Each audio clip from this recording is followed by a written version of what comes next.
지금 우리가 만든 프로젝트를 살펴보고 있습니다. 안드로이드 스튜디오 창이라고 할 수가 있겠고요. 자, 우리 왼쪽에 이 프로젝트 창에 대해서 간단하게 살펴봤고요. 오른쪽에 이렇게 작업 영역이라고 하는데 여기에 우리가 선택한 파일들이 탭 모양으로 뜨게 되죠. 자, 그 중에 여기 activity-main.xml이라고 하는 게 왼쪽에서 보면 res 밑에 레이아웃 밑에 있는 파일이 되겠죠. 자, 이게 자동으로 만들어진 첫 화면에 화면 레이아웃을 나타내는 겁니다. 우리 눈에 보이는 화면의 형태라고 할 수가 있겠죠. 자, 그럼 이 화면을 보면 요 가운데 부분에 모양이 그대로 보이고 있죠. 모양이 그대로 보이고 있고요. 왼쪽에 보면 팔레트라고 하는 게 보이고요. 그 다음에 컴포넌트 트리라고 하는 게 보입니다. 오른쪽에는 애트리뷰트라고 보이게 되죠. 자, 요 가운데 영역에 있는 거를 자, 한번 보는데, 자, 여기에 보면 위에 상단에 자, 아이콘이 보이죠? 자, 아이콘이 보이고요. 이 아이콘, 자, 일종의 뭐 떡시루처럼 이렇게 보이죠? 자, 레이어 같은 모양인데요. 자, 겹쳐져 있는 모양인데, 디자인 서피스 이렇게 되어 있네요. 자, 이걸 한번 클릭을 해보면, 디자인 블루프린트, 디자인 플러스 블루프린트 이렇게 되어 있죠. 그래서 이 디자인 플러스 블루프린트라고 하게 되면 이렇게 보이는 거고요. 자, 얘기했던 것처럼 자, 왼쪽 거 같은 경우에는 우리 눈에 보이는 형태가 되겠고요. 만약에 겹쳐 있는 형태로 두 개가 이렇게 쌓여 있다라고 할 경우에는 눈에 잘 안 보이겠죠. 그게 여기서는 잘 보이게 됩니다. 자, 일종의 뭐 청사진 이렇게 얘기를 하죠. 일종의 설계 도면에서 좀 투명한 용지가 있어서 자, 아래쪽에 깔려 있는 것도 잘 볼 수 있게 그렇게 만드는 겁니다. 실제 우리가 할 때는 자, 뭐 이 블루프린트 형태로 뭐 볼 수도 있겠지만 그냥 디자인 화면으로 보는 것만으로 충분한 경우가 많습니다. 자, 그리고 여기 보면 자, 회전할 수 있는 이런 아이콘도 있죠. 랜드스케이프라고 하는 게 자, 가로 방향으로 돌리는 그런 겁니다. 우리가 실제로 가로 방향으로 단말을 돌리는 경우가 있겠죠. 자, 그리고 여기 보면 단말의 종류를 선택을 할 수가 있어요. 우리가 5인치로 보겠다, 5.5인치로 보겠다, 뭐 넥서스 6P, OX 뭐 이렇게 있죠. 넥서스 6P 이렇게 되면 이런 모양이 살짝 달라집니다. 실제 단말기의 모양처럼 보여주는 거죠. 그래서 태블릿이나 뭐 웨어 한번 눌러볼까요? 웨어 이렇게 하면 시계 모양처럼 이렇게 보이게 되겠죠. 그래서 여러분이 만든 앱에 실제 보이는 모양을 비슷하게 보여줘서 느낌이 비슷한 상태에서 한번 확인해 보도록 만들어 주는 겁니다. 자, 그리고 확대 축소나 이런 것도 있는 거를 볼 수가 있겠죠. 자, 왼쪽에 팔레트라고 하는 데서는 우리가 뭔가를 끌어다 놓을 수가 있어요. 우리가 했던 것처럼 저기 헬로 월드라고 있는데 자, 이걸 선택을 하면 이 선택한 구성 요소, 자, 화면에 들어가는 모든 구성 요소를 뷰라고 부르는데요. 이 뷰의 속성이 오른쪽에 보이게 됩니다. 속성을 이제 애트리뷰트라고 부르죠. 자, 그리고 이 속성이라고 하는 거는 중요한 속성 몇 가지가 먼저 보이게 되고, 자, 여기 위에 아이콘 중에서 요걸 누르면 모든 속성이 다 보여져요. 다시 요걸 누르면 자, 중요한 속성만 다시 돌아오게 됩니다. 자, 그래서 중요한 속성만 보는 경우도 있고요. 뭐 모든 속성을 다 봐야 되는 경우가 있죠. 자, 뭐 속성 중에서 우리가 바꿔야 되는 것들이 여러 가지가 있을 수 있으니까요. 자, 그리고 이 각각의 뷰라고 하는 거는 ID 값을 가질 수가 있어요. 그래서 ID라고 하는 거는 이 화면 레이아웃과 소스 코드가 분리되어 있다 보니까 소스 코드에서 기능을 뭔가 부여를 하고 싶은데 그러면 화면 레이아웃에 있는 걸 찾아서 써야 되거든요. 그래서 찾아서 쓸 때 이 ID를 가지고 찾게 됩니다. 그래서 ID를 부여할 수 있다라고 생각을 하시면 됩니다.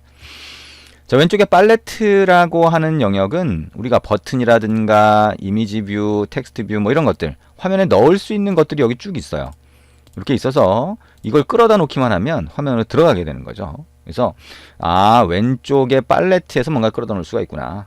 자, 여기 있는 자, 가운데 있는 요 헬로 월드라고 하는 게 이제 글자가 표시된 거니까 텍스트 뷰라고 부릅니다. 자, 이걸 선택을 하고 딜리트 키 누르면 화면에서 없어지죠. 그 상태에서 자, 만약에 텍스트 뷰를 다시 갖다 놓고 싶다라고 하면 팔레트에서 쭉 선택한 다음에 끌어다가 가운데 이렇게 갖다 놓을 수가 있습니다. 자, 그리고 자, 이렇게 갖다 놓은 상태에서 다른 걸 또 끌어다 놓을 수 있겠죠. 버튼을 갖다가 저 아래쪽에도 이렇게 갖다 놓을 수가 있습니다. 자, 그러면 요 왼쪽 아래에 보면 컴포넌트 트리라고 있죠. 컴포넌트 트리에 보면 자, 이렇게 계층 구조로 자, 이렇게 만들어져요.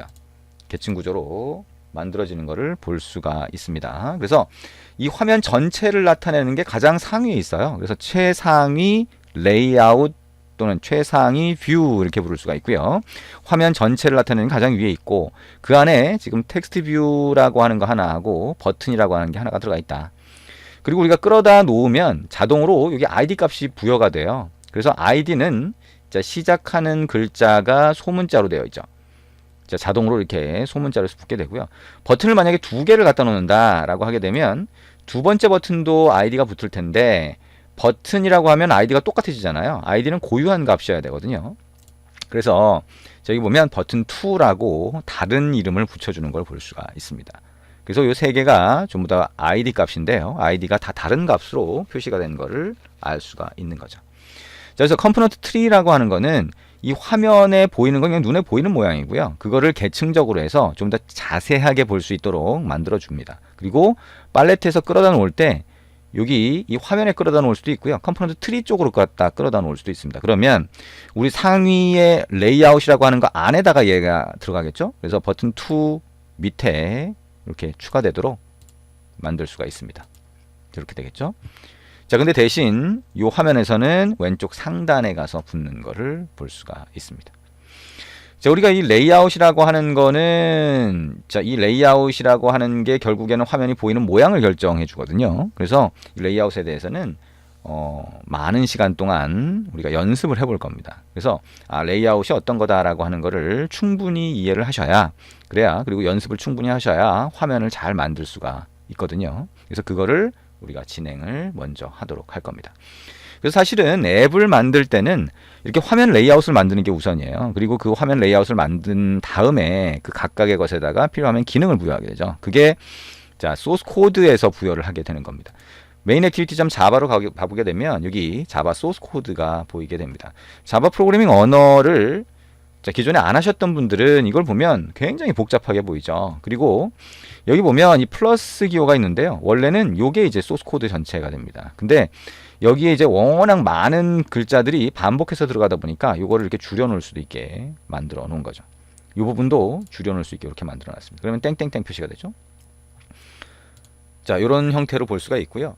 자바 프로그래밍에 익숙하지 않다라고 하면 일단 각각의 코드가 이것도 계층적으로 구성이 된다라고 보시면 돼요. 그래서 이게 뭔지는 잘 모르더라도 여기 바깥쪽에 중괄호가 있죠. 그 중괄호 안쪽에 뭔가가 들어가는데 이 안에 들어가는 것도 또 중괄호가 이렇게 있습니다. 그래서 이 중괄호를 블럭이라고 부르거든요. 코드 블럭이라고 부르는데 이 코드 블럭이라고 하는 걸 가지고 영역을 구분을 하고요. 이 바깥쪽에 있는 중괄호 안에 들어가 있으면 얘가 이걸 포함하고 있다라고 보시면 됩니다. 그래서 예를 들면 이 안에다가 뭔가를 더 추가하실 수가 있는 거죠. 여기다가. 그래서 뭐를 이렇게 입력을 하고 예를 들면 public void on button 1 clicked view v 중괄호 엔터 이렇게 하게 되면 자, 이 중괄호라고 하는 게 이 안쪽에 또 들어가게 됩니다. 자, 제가 빨리 입력을 했고요. 이걸 따라 하지 않으셔도 상관없어요. 그러니까 이렇게 자, 중괄호 안쪽에 자, 중괄호가 들어가는 요 코드 블럭에 해당하는 게 2개, 3개, 4개 계속 들어갈 수 있다. 라고 하는 거 생각을 하시면 됩니다. 이거를 이제 함수 또는 메소드라고 부르게 되죠. 그리고 가장 바깥에 있는 거를 클래스라고 부르게 됩니다. 자바에서 클래스나 또는 메소드에 대한 거는 다시 연습을 하시기 바랍니다. 자, 그래서 이렇게 코드가 구성이 되게 되고요. 자, 이렇게 코드를 직접 입력하는 방법도 있고 여기다가 자, 오른쪽 마우스 버튼을 눌러서 자, generate라고 하는 게 있는데요. 자, 이게 constructor라고 하는 거는 이제 생성자를 추가를 하는 방법이 되겠고 override 메소드는 재정의를 하는 거예요. 상위 클래스, 자, 상속을 받은 상위 클래스가 있으면 그 상위 클래스의 메소드를 재정의하는 거. implement 메소드라고 하는 거는 구현해야 되는 메소드가 있는데 아직 구현도 안 된 게 있다라고 하면 그거를 할 수 있는 방법이 됩니다. 이렇게 자, 코드를 자동으로 생성할 수 있는 방법들이 있다라고 보시면 됩니다. 자, 나머지 기능들. 자, 여기 왼쪽에 뭐 예를 들면 줄번호 표시가 되어 있는데요. 그리고 에러가 났을 때 어떻게 표시가 되는지 자, 이렇게 줄여보면 자, 빨간색 표시가 되죠. 자, 그런 거. 그 다음에 여기 안에다 갖다 놓고 자, 이 함수를 호출할 때, 함수 또는 메소드를 호출할 때 어떤 파라미터가 들어가는지 알고 싶다라고 하면 컨트롤 P 키 누르고, 자, 이런 방법들이 있는데요. 이거는 실제 여러분이 하나씩 연습해 가면서 알아가셔도 충분합니다. 지금 모든 걸 다 기억하려고 하실 필요는 없고요. 우리가 하나씩 하나씩 이 내용에 대해서 같이 알아가도록 그렇게 할 겁니다. 자, 이렇게 간단하게만 프로젝트 창에 대해서 같이 한번 봤고요. 나중에 우리가 이제 앱을 실행할 때 여기서 실행 버튼 요 아이콘을 누르고, 자, 중지할 때는 요 중지 아이콘을 누른다라고 하는 정도까지 한번 보시면 될 것 같습니다.